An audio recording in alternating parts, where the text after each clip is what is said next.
Board में आप देख रहे हैं कॉन्सोनेंट के नीचे कॉन्सोनेंट लेटर लिखे हुए हैं, कॉन्सोनेंट लेटर लिखे हुए हैं और इनके फोनिक साउंड भी लिखे हुए हैं। आप इधर टर्न हो जाओ, इधर मुकर बैठो, दिक्कत होगी आपको, गर्दन दर्द देगी।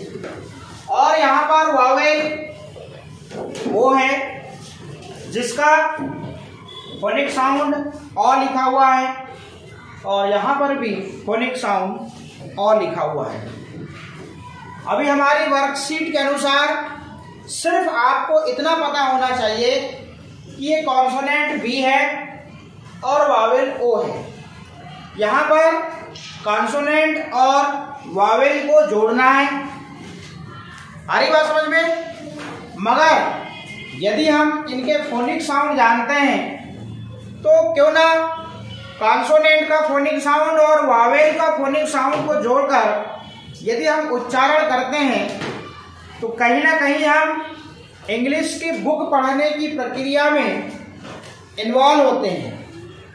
आ रही बात समझ में। अब हम देखते हैं यहाँ पर, यहाँ फोनिक साउंड लिखा है, फोनिक साउंड वो भी कौन से वाले, इनके हिंदी वाले। इन लेटर के जो हिंदी फोनिक साउंड निकलते हैं वो हमने अभी तक ये देखा कि जो कॉन्सोनेंट लेटर है, जो व्यंजन है कॉन्सोनेंट 21 है, कॉन्सोनेंट कितने हैं 21 है। इनके फोनिक साउंड एक तो एक ही होगा या होगा तो दो, ऐसे 2-3 लेटर हैं बस। आ रही बात समझ में। मैंने क्या बताया, फोनिक साउंड हिंदी के जो हमारे लेटर हैं इनके जो फोनिक साउंड निकलते हैं उनके खूब से खूब एक या दो, इससे ज्यादा फोनिक साउंड नहीं होते।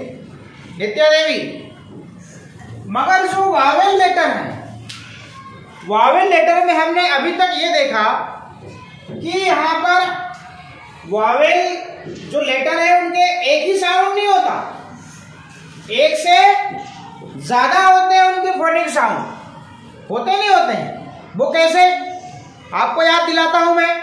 वावेल ए का फोनिक साउंड अ भी होता है, आ भी होता है, अ भी होता है नहीं होता है, ए भी होता है, ऐ भी होता है नहीं होता है। तो बात यहां पर बताने वाली यही है कि वावेल के फोनिक साउंड एक से ज्यादा होते हैं और कॉन्सोनेंट के फोनिक साउंड एक या दो, इससे ज्यादा नहीं होते। ये हमारा बेसिक नॉलेज हो गया। अब यहां फोनिक साउंड आएंगे कहां से, ये भी प्रश्न चिन्ह है। तो फोनिक साउंड आपको कहीं से याद करने की जरूरत नहीं है। ए से लेके जेड तक जब आपने लेटर से याद किया था, A for apple, B for ball, तो ये आपको पता है कि यदि ए फॉर एप्पल होता है, ए फॉर क्या होता है भाई, एप्पल होता है, APPLE। तो एप्पल यदि आपने लिखा हिंदी में, ये देखिए हिंदी में यदि आपने एप्पल लिखा तो एप्पल शब्द का पहला अक्षर क्या है बाबू, आई है। तो हम यहीं से सीखेंगे, कहीं से नहीं सीखेंगे फोनिक साउंड। तो ए का फोनिक साउंड होगा ए।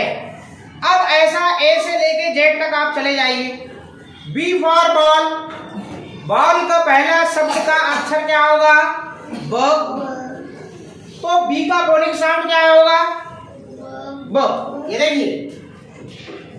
सी फॉर कैट, कैट का पहला अक्षर क। डी फॉर डॉग, डॉग का पहला अक्षर ड। ई फॉर एलिफेंट होता है, तो एलिफेंट का पहला अक्षर ए, फिर आया एफ। ई इसलिए लिखा गया है क्योंकि वो वावेल है, सिर्फ यहाँ कॉन्सोनेंट लिखे गए। एफ फॉर फिश होता है, फिश शब्द का पहला अक्षर बाबू होता है फ, तो एफ का फोनिक साउंड हुआ फ। ठीक है मोहित। जी फॉर गर्ल, गर्ल शब्द का पहला अक्षर होता है ग, तो जी का फोनिक साउंड होगा ग। H फॉर हैंड, हैंड शब्द का पहला अक्षर ह, तो H का फोनिक साउंड होगा ह। J फॉर जग, जग शब्द का पहला अक्षर होता है ज, तो J का फोनिक साउंड होगा ज। K फॉर काइट, काइट शब्द का पहला अक्षर क, तो K का फोनिक साउंड होगा क। ध्यान दे दीजिए अच्छे से, क्योंकि ये चीज समझ में आई तभी आप इंग्लिश की बुक रीड करोगे, मैं पहले बता दे रहा हूं। और ये आपको याद नहीं करना है, ये आपने जो चीज याद किया है उसमें से ही सिखा रहा हूं, अलग से नहीं बोल रहा हूं कि बेटा इसको रट के आना नहीं, सही बोल रहा हूं। L फॉर लॉयन, लॉयन शब्द का पहला अक्षर ल, तो L का फोनिक साउंड ल। M फॉर मैंगो या मंकी, मंकी या मैंगो शब्द का पहला अक्षर म, तो M का फोनिक साउंड म।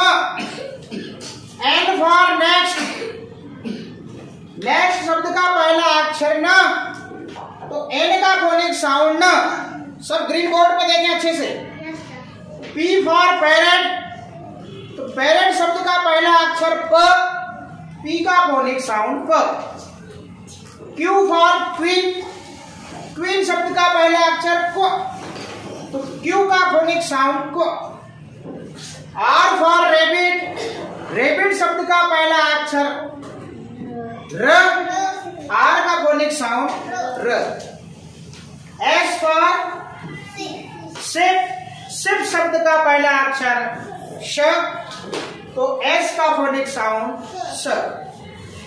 T फॉर टाइगर, टाइगर शब्द का पहला अक्षर ट, T का फोनिक साउंड ट।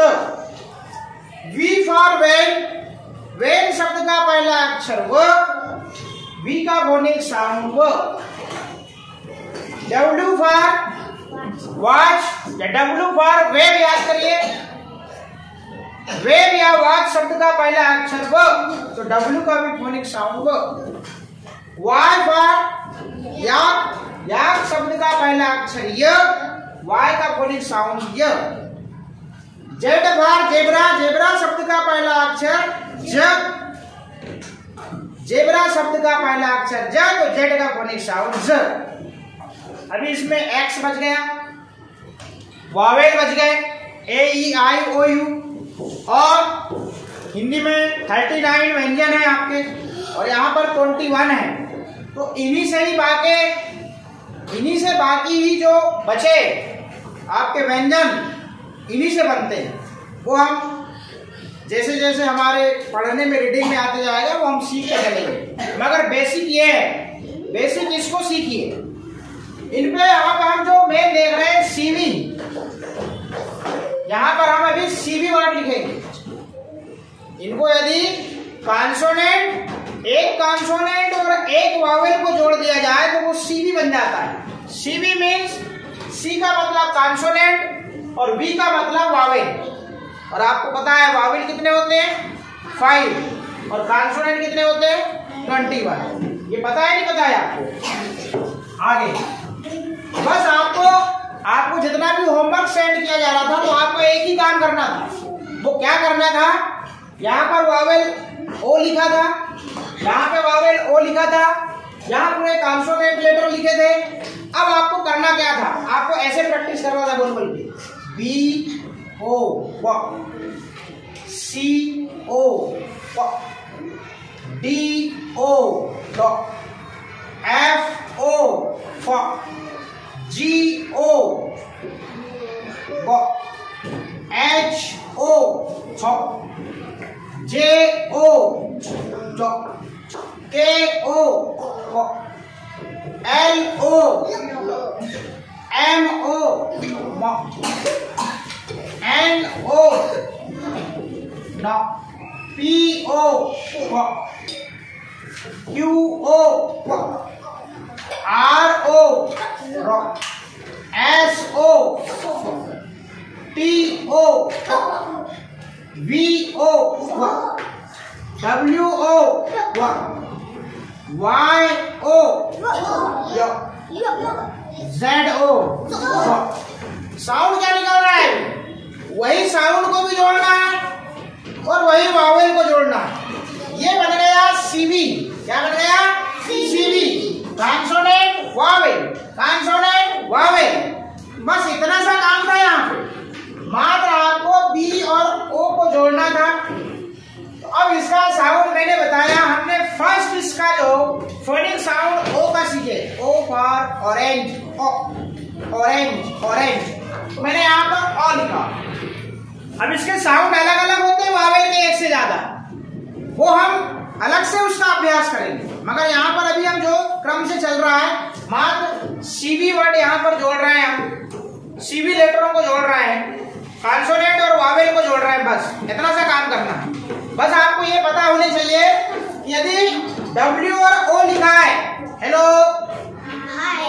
ध्यान नहीं है और बनेगा नहीं तो दिक्कत हो जाएगी।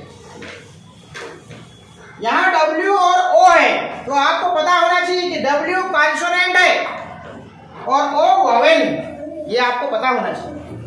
आ रही बात समझ में? इस प्रकार से आपको फिर मैंने बोला था कि आप यहाँ पे हिंदी में लिखते हैं, ब में अ जुड़ेगा तो क्या होगा?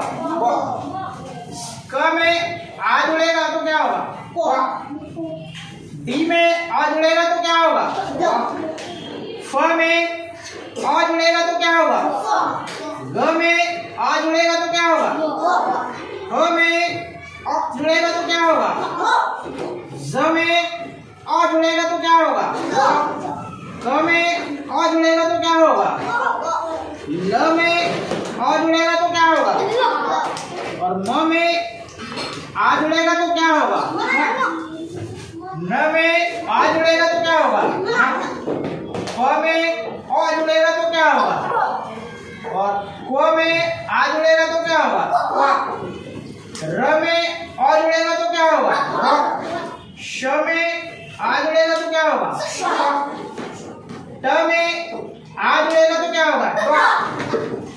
व में व जुड़ेगा तो क्या होगा? और व में व जुड़ेगा तो क्या होगा? य में व जुड़ेगा तो क्या होगा? य।